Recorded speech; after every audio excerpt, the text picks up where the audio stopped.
le coach de l'équipe nationale de football du Cameroun doit être un exemple. Il est en fait l'image de l'équipe nationale de football du Cameroun. Il est le premier joueur de l'équipe nationale de football du Cameroun. Il est le responsable de la performance des Lions indomptables du Cameroun. Si les Lions jouent bien, c'est lui. Les Lions jouent mal, c'est lui. Les Lions sont moyens, c'est lui. Les Lions échouent, c'est sa responsabilité. Il est l'image de l'équipe. Il est le responsable de la performance des Lions indomptables du Cameroun. Et il doit pouvoir combiner les compétences techniques, tactiques et surtout psychologique et managérial, parce que c'est lui qui booste le mental des gars. C'est lui qui est capable de dire aux gars que dès que vous entrez, vous avez 10 minutes pour faire un but. Donnez-vous à fond, faites sortir tout ce que vous avez de votre trip. Oui, il a cette responsabilité-là. Je parle parce que moi, j'ai été coach de moins de 19 ans dans une équipe en Allemagne. Donc, oui, le coach a cette responsabilité-là de booster ces gars. Oui, et parce qu'à la fin, tout ce qu'on veut, tout ce que les Camerounais veulent sont des résultats. Des bons résultats, parce qu'un résultat peut être bon et mauvais. Donc, il faut que je précise bien. Les Camerounais veulent des bons résultats. Et on ne peut pas avoir des bons résultats avec un mauvais coach. Avec un coach qui n'a pas de compétences techniques, qui n'a pas de compétences tactiques, qui n'a pas de compétences managériales, qui n'a pas de compétences psychologiques.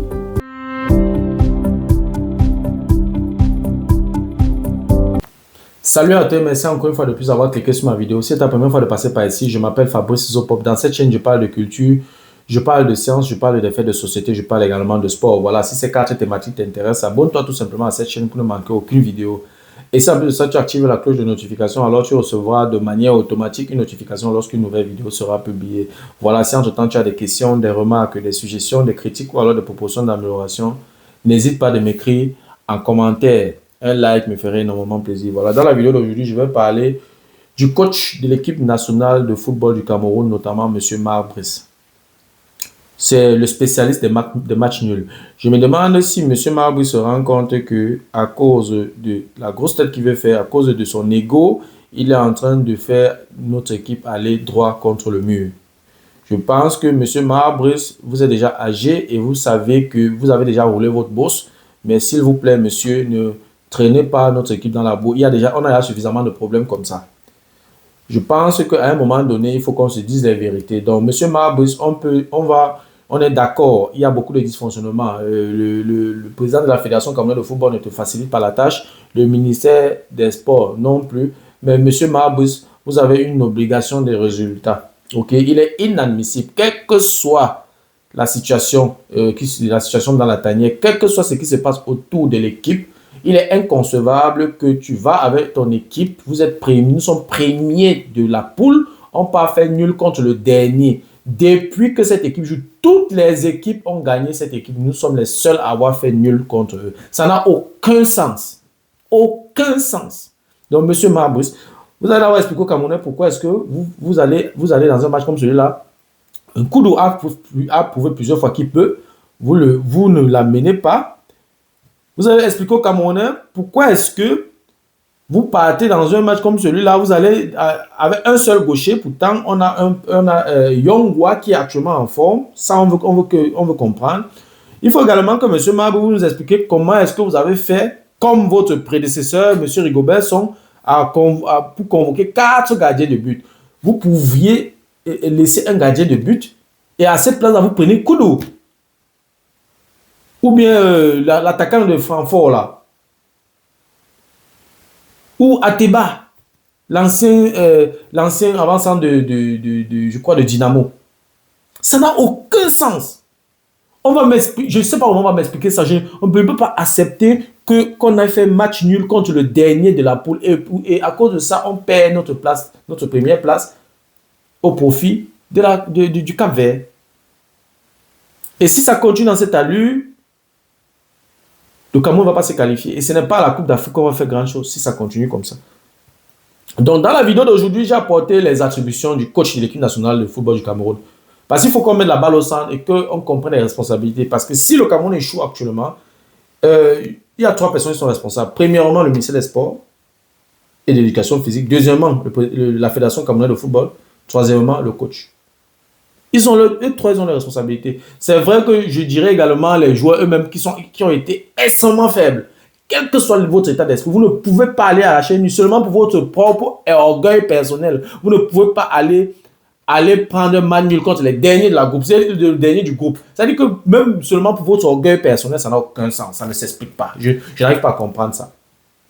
Oui, donc dans une vidéo, va regarder ces deux vidéos. J'ai fait une vidéo où j'ai étalé les attributions du ministère de l'Éducation, du ministère des Sports et de l'Éducation physique. J'ai fait une autre vidéo où j'ai étalé les attributions de la Fédération camerounaise de football. Dans la vidéo d'aujourd'hui, je vais étaler les attributions du coach de l'équipe nationale de football. En fait, le coach de l'équipe nationale de football a plusieurs attributions. Et on va parcourir tout ça dans la vidéo d'aujourd'hui. Si tu veux en savoir plus, reste scotché. La suite, juste après le générique.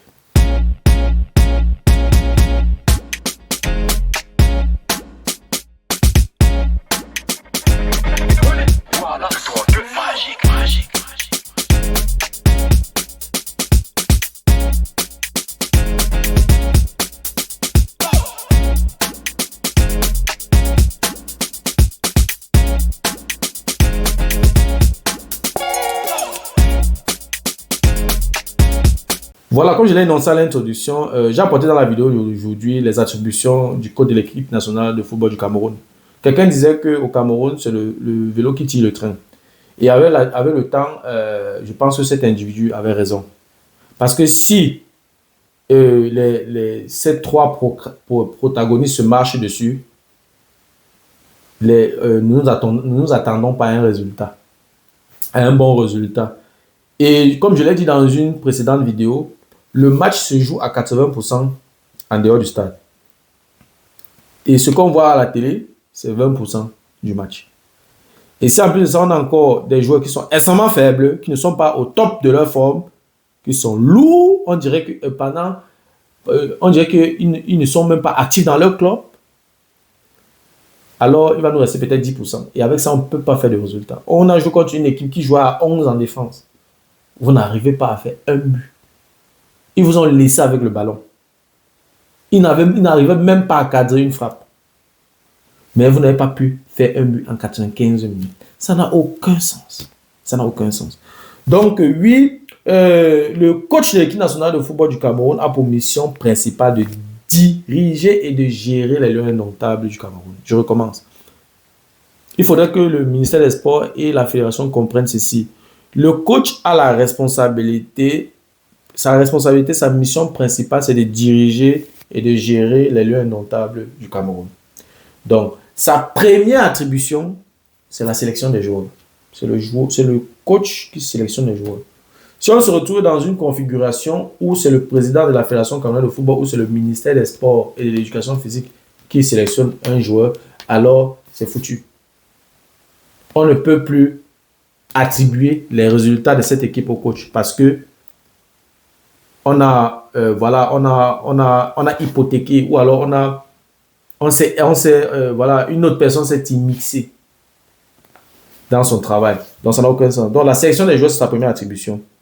Il a la responsabilité d'identifier, de convoquer les joueurs les plus performants pour constituer son équipe nationale en tenant compte de leur forme actuelle, de leur potentiel et de leur adéquation aux besoins tactiques. Ça veut dire quoi? Ça veut dire qu'en fait, il a une tactique de jeu.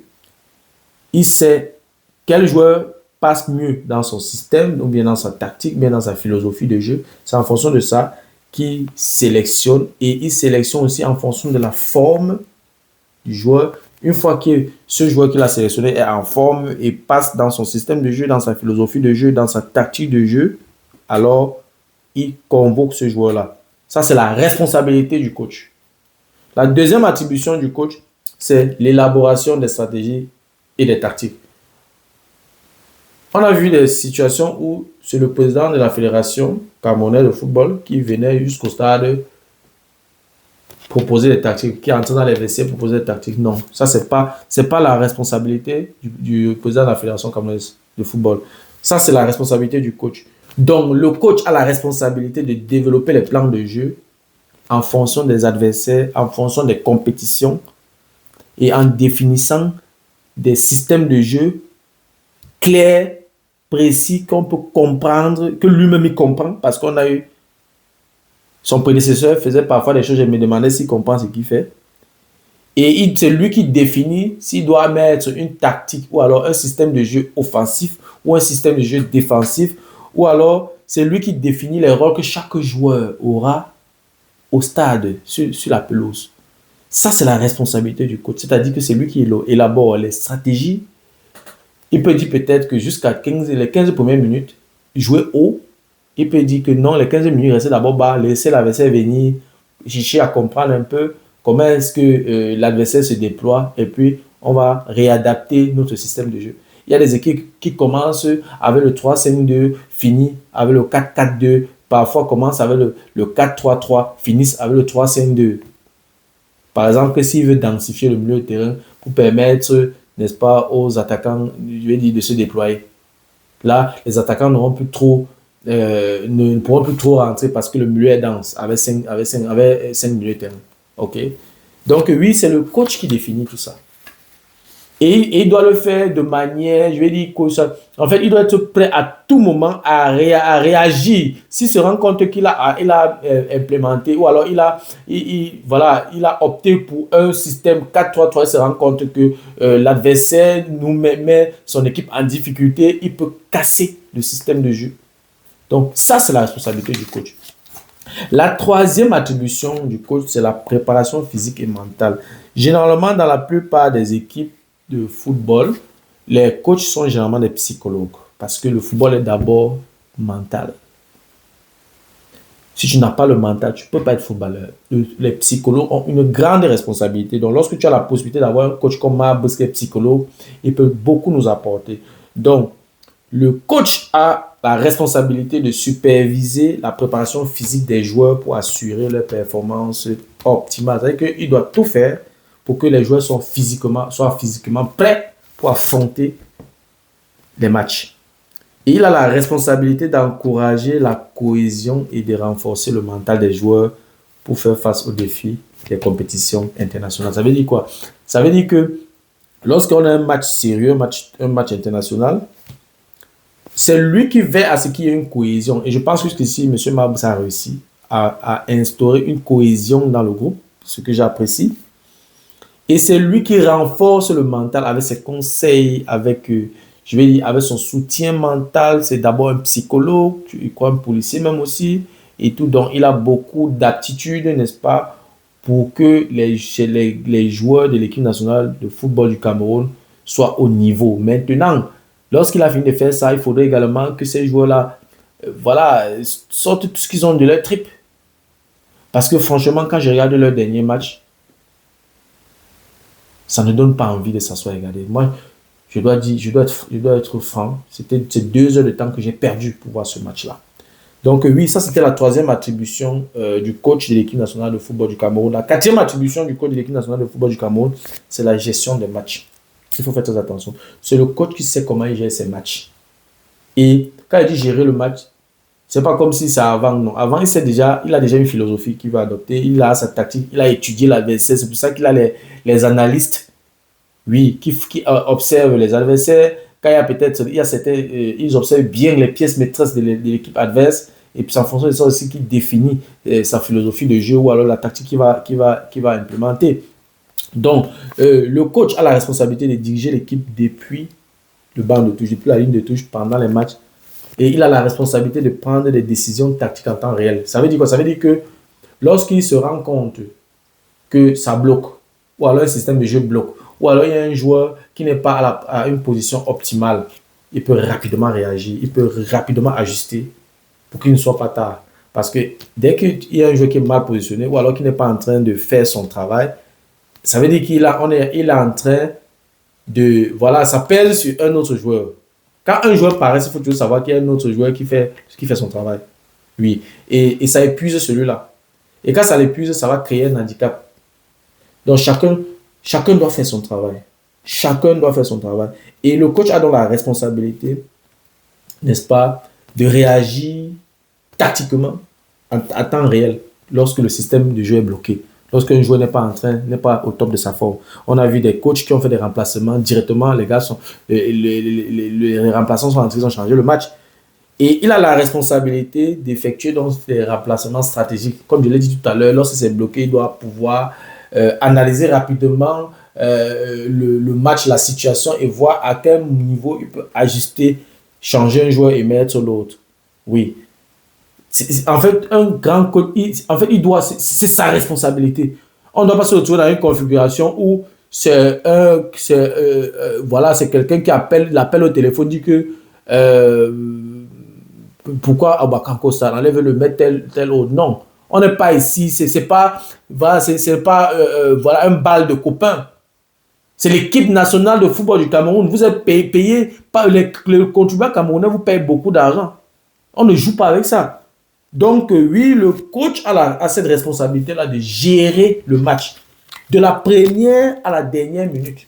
Oui, et pendant les pauses, donc, il doit avoir un discours, premièrement, d'encouragement, un discours pour remonter le mental des gars, pour les remonter. Ça, c'est là, voilà, je fais appel à ses aptitudes de psychologue et il doit avoir donc la capacité de les booster un peu. Quand je vois un José Mourinho, je vois Simeone de Atlético de Madrid. Voilà des gars que quand ils te parlent, ben, tu as envie tu es capable de laisser ton âme au stade parce que tu veux appliquer ce qu'il a demandé. Tu vois un joueur de l'Atlético Madrid, il est dans le camp adverse, dans la surface de réparation de l'adversaire. Ça veut dire que son adversaire est tellement loin de sa cage, il tacle, il sort un tacle. Dans la surface de réparation de l'adversaire. Ça veut dire ce que ça veut dire. Donc, un coach doit avoir cette capacité-là de booster ses gars, de muscler le moral de ces gars. Et c'est là où les capacités, les aptitudes en psychologie sont hyper importantes. Ça, c'était la 4e attribution du coach de l'équipe nationale de football du Cameroun. La 6e attribution du coach de l'équipe nationale de football du Cameroun, c'est la collaboration avec le staff technique. Il s'est plaint plusieurs fois qu'on a retiré, on éloigne son adjoint à ses côtés. On l'éloigne de son adjoint. Je pense que c'est une erreur. Moi, c'est mon avis, c'est une erreur. Vraiment, s'il dit qu'il va avoir son adjoint à côté de lui, on doit s'arranger à ce que son adjoint soit à ses côtés. Oui, ça n'a aucun sens. Ça n'a aucun sens. Partout, il y a toujours quelqu'un qui a son quelqu'un. Je veux dire, il se sent à l'aise quand il est assis au WC avec quelqu'un. Pourquoi est-ce que quand on avait fait venir Clarence Seedorf, il est venu avec son ami? Pourquoi? C'était la condition de leur contrat. Oui. Donc, moi, je ne sais pas ce qui est contenu dans le contrat de Marbus. Mais s'il a proposé ça comme condition, mais pourquoi on ne met pas son agent à ses côtés? Mettons-lui dans les conditions pour qu'il puisse nous ramener les victoires.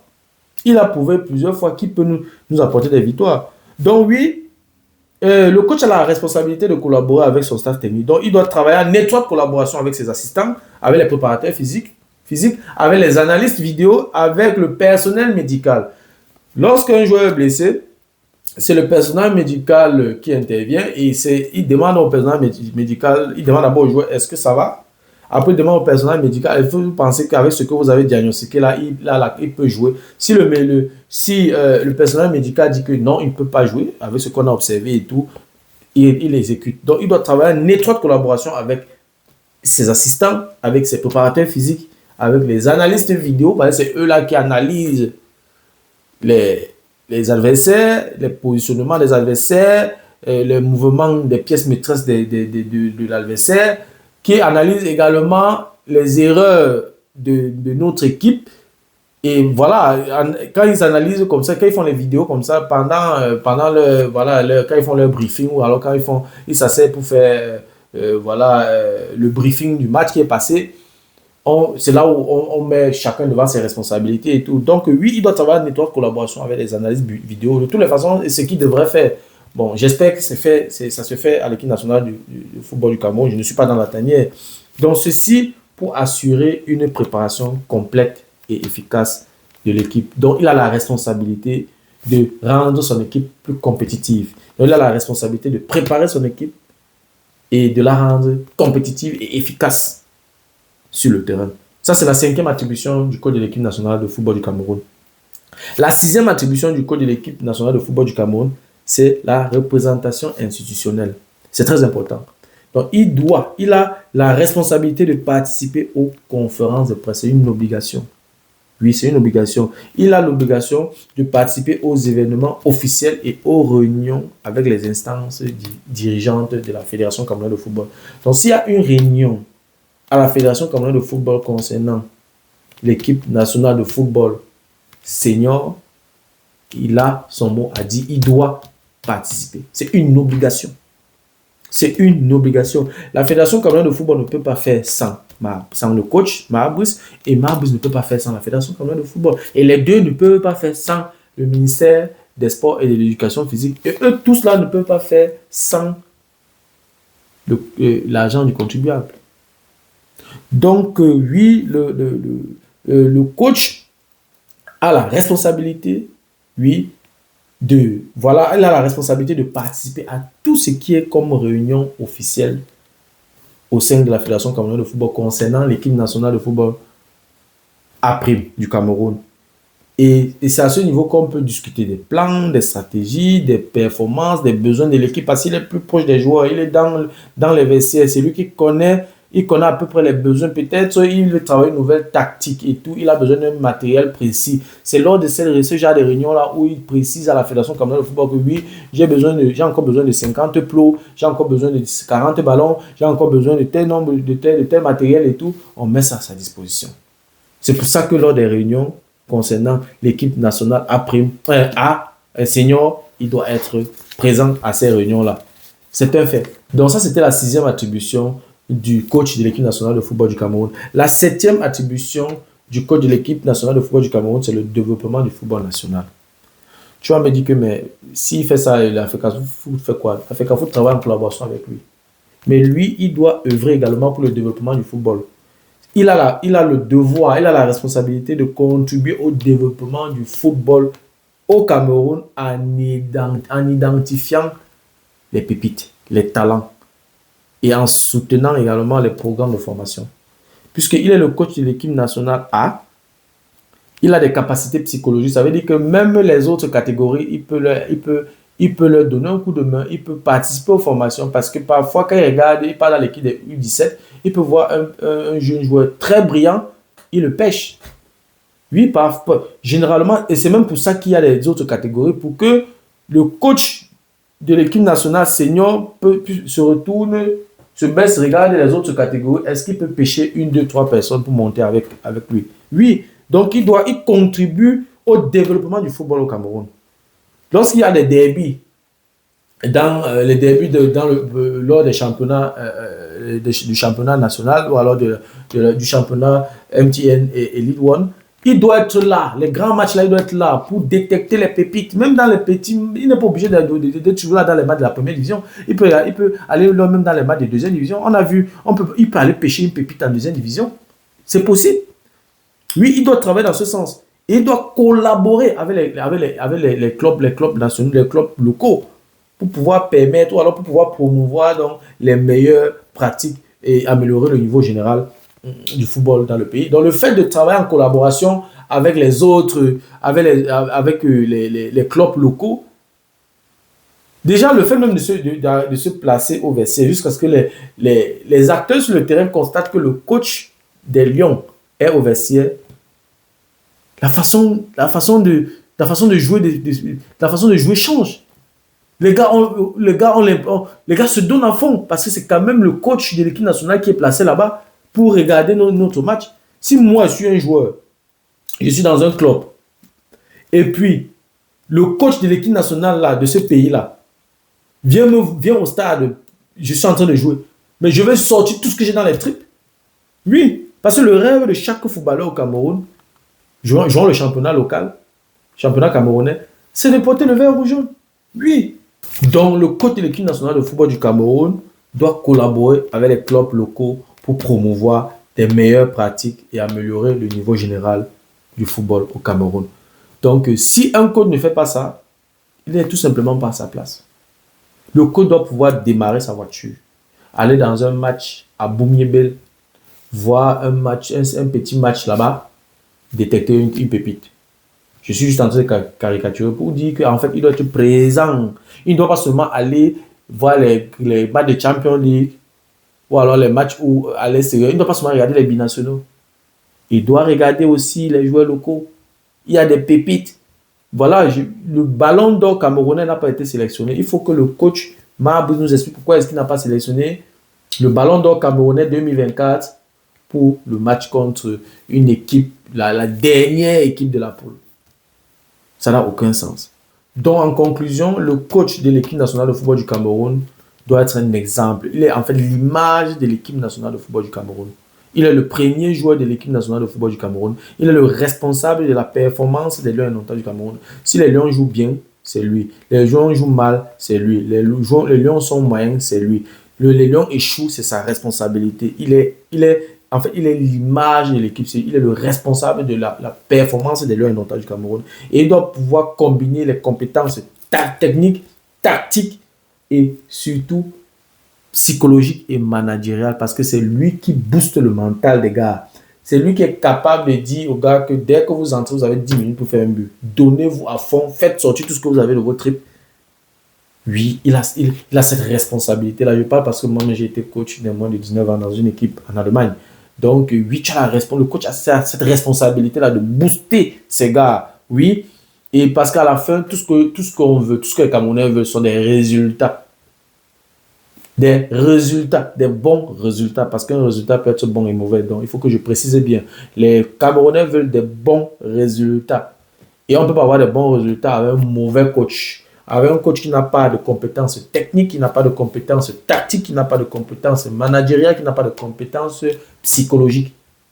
Donc, oui, le coach doit donc respecter toutes ces attributions que j'ai énumérées ici. Il y en a plusieurs, mais je me suis limité donc sur 7 attributions. Ces 7 attributions-là sont hyper importantes pour qu'un coach aligne des bons résultats. Voilà, c'était tout pour la vidéo d'aujourd'hui. J'espère que la vidéo t'a plu. J'espère que la vidéo a été à la hauteur de tes attentes. Voilà, si la vidéo t'a plu, je te prie de la partager au maximum. Si tu aimerais de temps en temps regarder ce genre de vidéos, ou alors si les contenus de cette chaîne t'intéressent, abonne-toi tout simplement à cette chaîne pour ne manquer aucune vidéo.